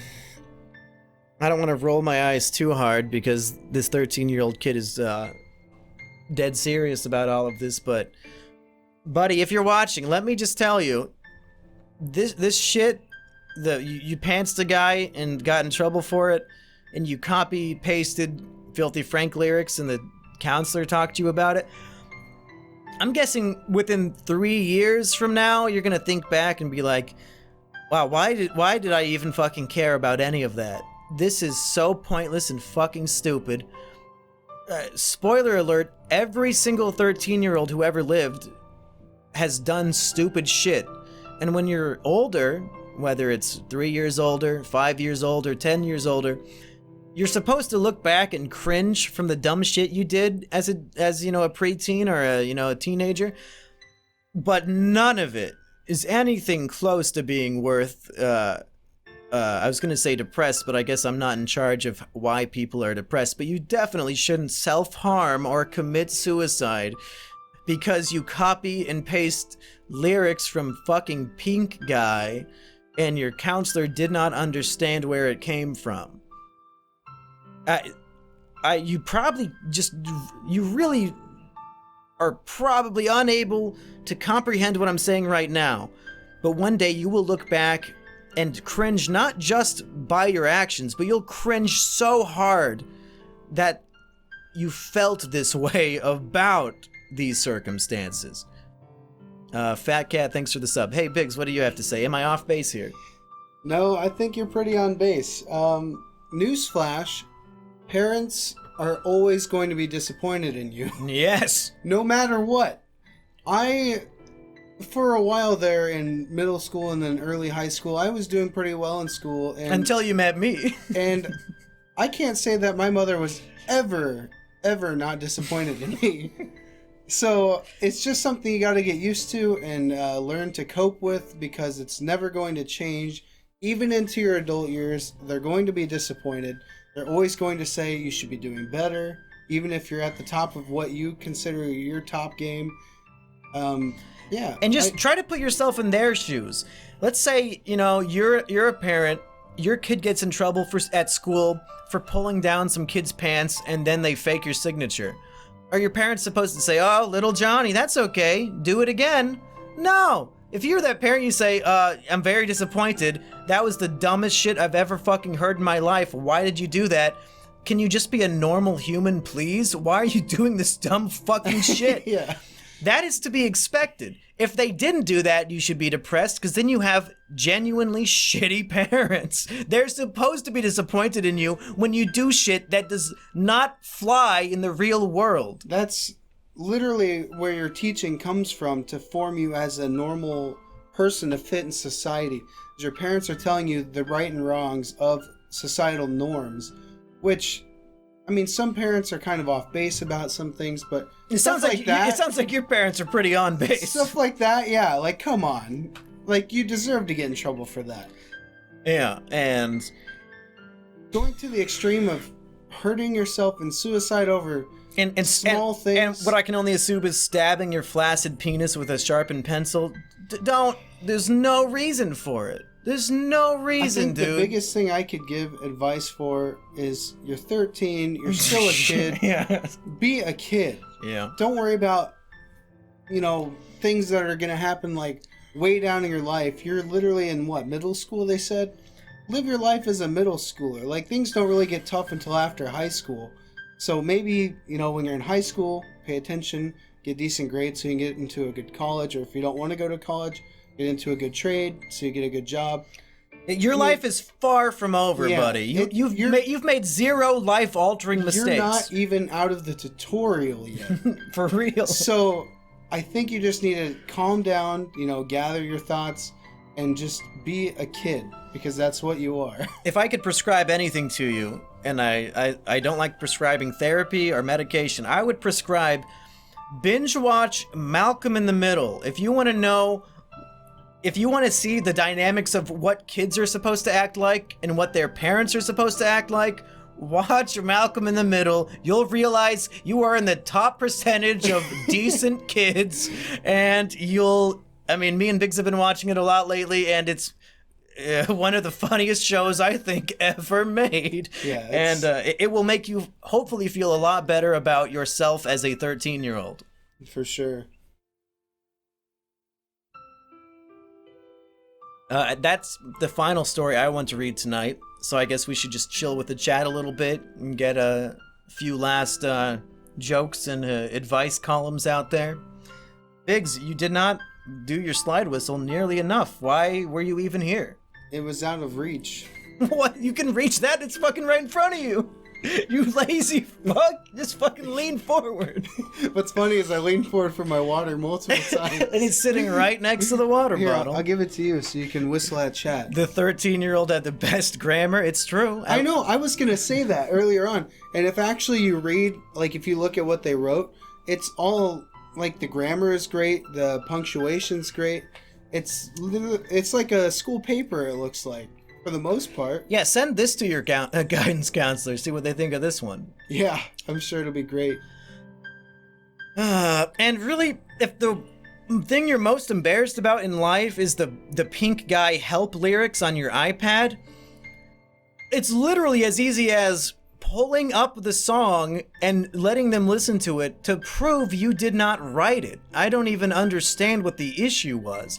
Our buddy Chum... We're talking about a 13-year-old here. They don't have that much cognitive logical skills. That is true, and I know pretty much anything I say will probably go over their head just because, yeah, your brain is not even close to developed at that age. But in high school, our buddy Chum, there was some shitty fucking trap music song or something that had the lyrics like fuck school, burn down the school and kill people, and for literally no reason. And he wasn't even 13, he was like 16 or 17. He copied and pasted those lyrics while we were all in the computer lab. He copied those lyrics and emailed them to the teacher who was in the computer lab with us. Like, what the fuck? Why would you do that? That's so horrendously stupid. Of course he gets in trouble, but I don't think he laments on it 10 years later, because you're just a stupid teenager doing dumbass shit. It's what you're supposed to do. Somebody said he should pants more kids to piss off his parents so they get divorced, so his next write-in will be better. Yeah, make your parents get divorced. Mumky the Creator, that's a deep cut right there. Oh no, we don't like that guy. He said Donnie's a terrible film earlier. That guy's funny. How much do I have to send you to give me feedback on some YouTube content I created? Somebody recommended earlier that I should do a stream where people send me super chats or donations to watch YouTube videos. So maybe if I actually do that, you can throw in $1 and force everybody to watch your dog shit video. That'd be fun. Divorce for content, yeah. Biggs, you have any final thoughts? We've been going for almost 2 hours now. This is probably the longest episode of the show yet. You didn't give the advice you wanted to give everyone, which is give you their money. Oh yeah. If you're going to kill yourself, just send me all the money in your bank account before you do it. That if it doesn't cure your depression, then you have my permission to go. Is that good advice? I don't think so. You're the one who told me to say it. You're the one that said you wanted to say it to all of them. It was just a joke. See, everything I said is invalid because I blew the slide whistle. My ears. I can't imagine what it's like for them. Hey, everybody. Hey, Triple Monkey Man says, dang, first time here. Well, hopefully it's not the last. Hit that follow button, folks. And if you at home... What the fuck? I think we missed the donation. If you at home would like to submit your story to the Depression Chamber, just type it up and email it to thedepressionchamber@gmail.com. Nicholas Cruiser says, who insulted Donnie Darko, bro? Biggs, you have, who was it? Because you have the power to ban people from my chat, don't you? Yeah, Did you ban him? He said, hey, Biggs, I know you're reading this. Donnie Darko's trash earlier. Did you time him out? I timed him out. That's the one rule in this chat. Don't talk shit about Donnie while Biggs is here. Because I can't control this man. He'll do what he wants. Dollface is still campaigning for mod.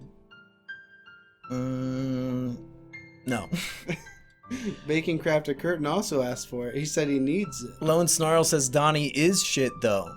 You should send in a Depression Chamber about how sad you are that everybody else doesn't recognize Donnie Darko for the masterpiece that it is. And okay, Biggs is banning that guy. Timed him out for 10 seconds. What a pathetic punishment.